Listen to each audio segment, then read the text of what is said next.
it goes right, it's a slice. If it goes left, it's a hook.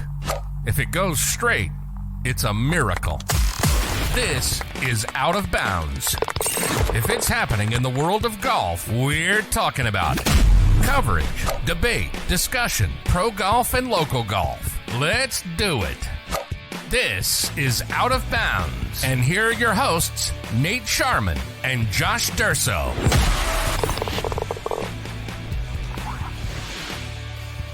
All right, welcome to the RBC Heritage preview episode of the Out of Bounds podcast. I am Josh Durso. I'm joined, as always, by Nate Sharman. Nate, here we are, one day later or a couple days later, and just about to my favorite golf course of the PGA Tour circuit. I'm pumped. Yeah, not even a couple days away from the Masters. Removed from that, we're right back into another fun, elevated event of the season here at the RBC Heritage at, like you said, Josh, your favorite golf course on the planet, Harbortown Golf Links in Hilton Head, South Carolina. Really looking forward to this one. It's so fun because we usually, play the Masters or any major for that matter, and then we have a little bit of a lull, right? You see guys that didn't play last week in the Masters that have their tour cards but weren't eligible for the Masters play in this event. But no, not this year. This year you got all your big guns playing. Jon Rahm's right back there. Maybe he might even wear his green jacket on the first tee. We'll see what happens there. But yeah, no rest for the wicked, right? Let's get right back out on the golf course and let's give away some more money. Yeah, I love it. I think Hilton Head and Harbortown as a host, they just do such a great job with this particular event.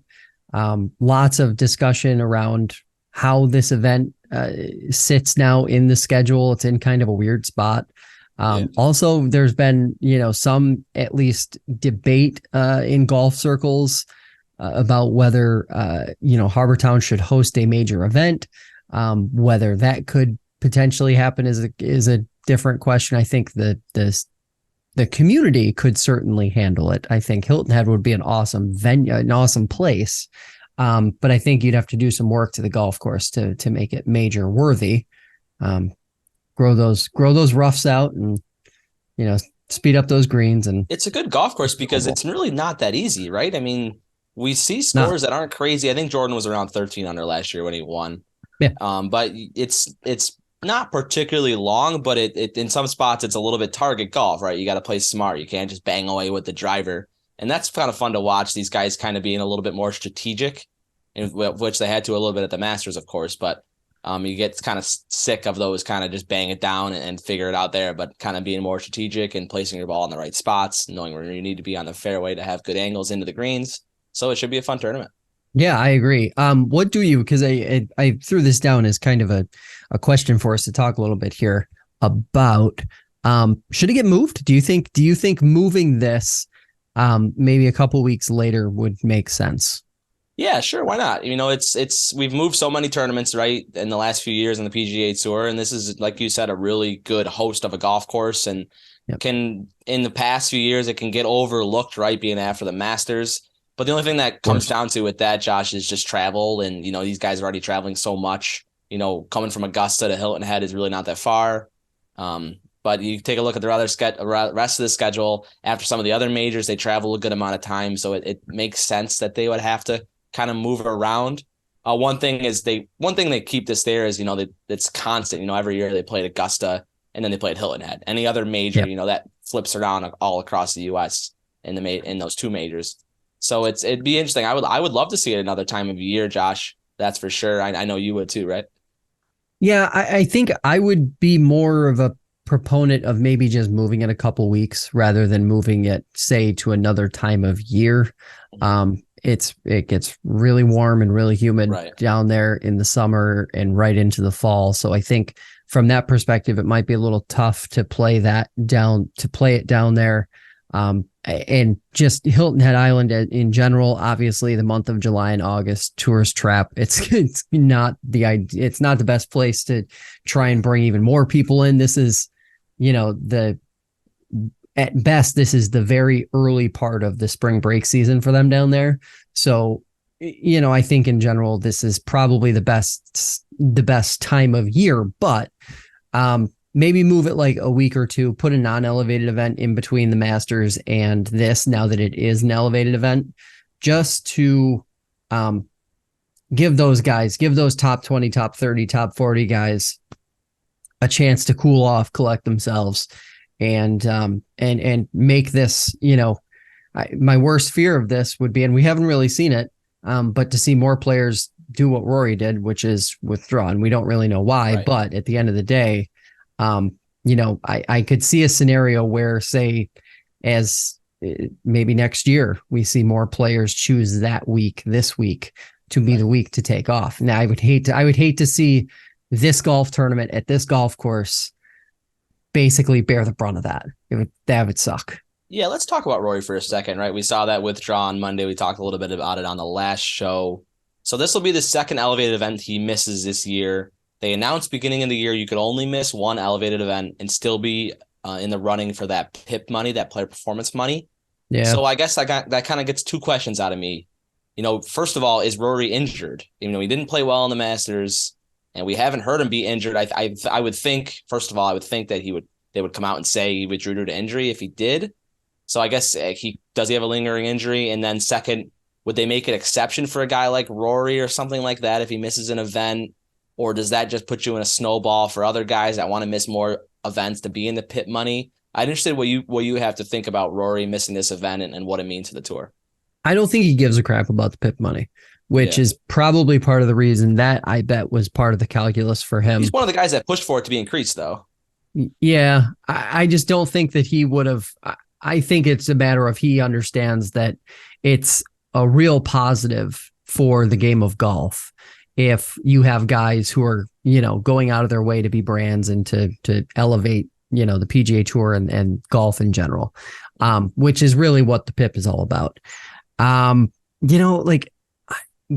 injury question, I think, is the really interesting one because I don't think that he would have skipped unless he really felt it were necessary. But to that end, I don't think he's hurt. I think if anything, he probably just really wasn't in it. I think after the way he played this past week at the Masters, the expectations that we had on him coming in, everybody, combined with what we saw, within the last 2 months play out with his equipment and, his driver and whether he's happy or not with TaylorMade.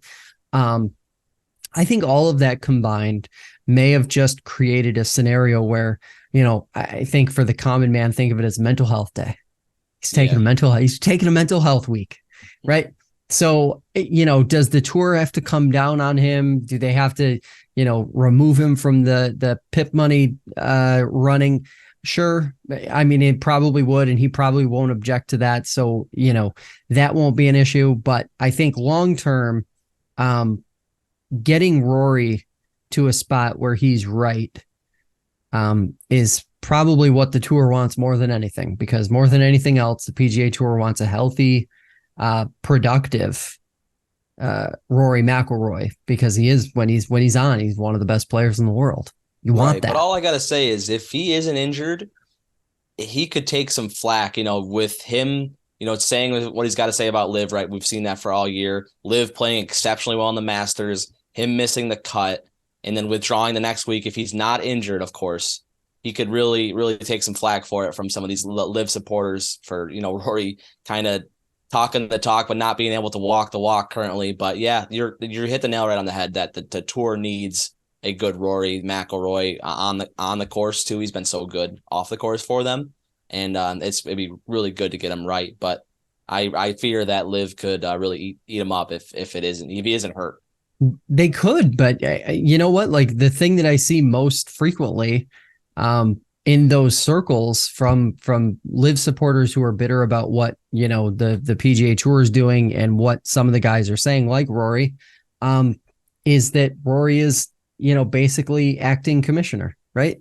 Like he's been the one who's been in front of the microphone at the podium talking about the tour, talking about, we see Jay Monahan like 3 times in the last calendar year Yeah, and they've been for major events, but major changes or major updates, but not until like a week or two has passed since a major player meeting that was organized by Rory and Tiger Woods. Like that's the stuff to me that, you know, I think for the tour's sake and for Rory's sake, that needs to be taken off of him. Like he can't be both. I think if he is long-term going to turn into this leader of the PGA Tour, then we've probably seen the last of dominant Rory McIlroy, because I don't think that he can do both. And I certainly don't think he can do both and compete with the likes of Scottie Scheffler or Jon Rahm. Do you think he can? I don't know. It's hard to be the poster boy, right? And be one of the best golfers in the world. Talk about the stress that goes on you for that. And it's like, that is the thing that everybody keeps pointing back to, saying, well, he's the poster boy of the PGA Tour. And it's like, he is, but it's also so much more than that, because he's doing all of the advocacy. He's doing all of the labor. He's doing all of the hard work. Like that's just, to me, that's a lot. And that's something that, you know, is tough to, I think for him now, tough to overcome given the other stuff going on and how competitive golf is. But we'll see what happens. And, you know, I don't know. We'll see what happens at the end of the month, because I think if we see this more than one event, if he's withdrawing from two elevated events back to back, then there's going to be some real debate about what the hell is going on with him. Yeah, we'll have to see what happens. I'm interested to see if we get more information on that withdrawal here in the next couple of days. Let's talk about odds coming up here at the RBC Heritage this week. Top 5 odds. Your favorite, Scottie Scheffler, he's about at plus 850. Rahm coming in at plus 900. Patrick Cantlay at 1100. Colin Morikawa is 18-1, and then your last year winner Jordan Spieth, he's plus 2,000. Wow, our Masters champion Jon Rahm won 4 times this season, over $13 million in earnings. Isn't the favorite? Isn't that surprising? I mean, this is the odds that I saw earlier. I mean, they could have changed, of course, but as of the time I saw these, he was not the favorite. I was just looking at it before we came on here, and it was 800 to 850. Yeah. So Scheffler 800, Jon Rahm 850, everybody else a good distance back from that. But right. Yeah, I mean, I think it's a little insulting to Jon Rahm. I mean, I've been the biggest Scottie Scheffler supporter around. He's my favorite golfer by far right now, just with the way he carries himself and everything else. Do I think the two of them are in a league of their own right now? Absolutely. But for Jon Rahm to have come off of the weekend that he just did, and to be creating the season that he's creating, mind you, we're barely into this thing, and he's already he's already had one of the most prolific seasons. If the season ended today and we fast forward to October 1st, we'd still call it one of the most prolific seasons we've seen in, you know, since the Tiger era, basically. Right. Yeah. He's doing similar to what Scottie Scheffler did, and we raved about that, right? He's doing maybe even more. Yeah. And for him to be not just neck and neck, like tied odds wise with Scottie Scheffler, but to be at a disadvantage. It's crazy. It's crazy. Right. I think. What do you think? Like, is that overstated? I agree. And then, but looking at our script here and looking who we're going to pick, we both don't have them. So I think that, so I guess if you're building the odds off of the basis that he is probably going to be the most mentally fatigued from the last 6 days of his life, right, then I guess, sure, I guess his odds would have to come down a little bit. Is maybe that part of the logic? Like, I guess that was my next question. Do you like rest versus rust? Do you like a guy that maybe missed the cut at Augusta? That's a main player. Rory would be that guy if he was playing, or a guy like Scottie Scheffler or Jordan Spieth that weren't really in the running. You know, they still finished in the top 20, played well on Sunday, or a guy like Jon Rahm, who's in the best form, obviously, out of all these guys, but maybe the most, like you said, mentally fatigued. What is your opinion on that kind of rest versus rust question? I think under normal circumstances, if it were anybody other than Jon Rahm, I would say, give me the rest.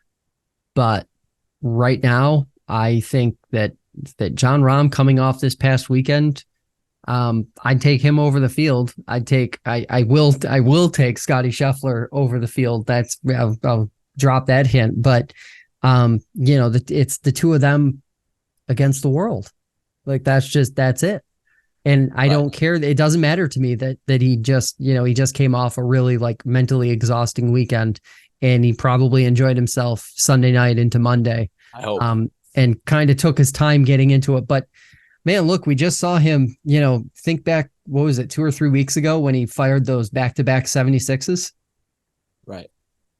I mean, a lot of people thought, the wheels on the bus just stopped going. And here we are, not even a half month later talking about, he's number one in the world again, and he just won the Masters. So I think it was Dylan Dethier on Twitter today.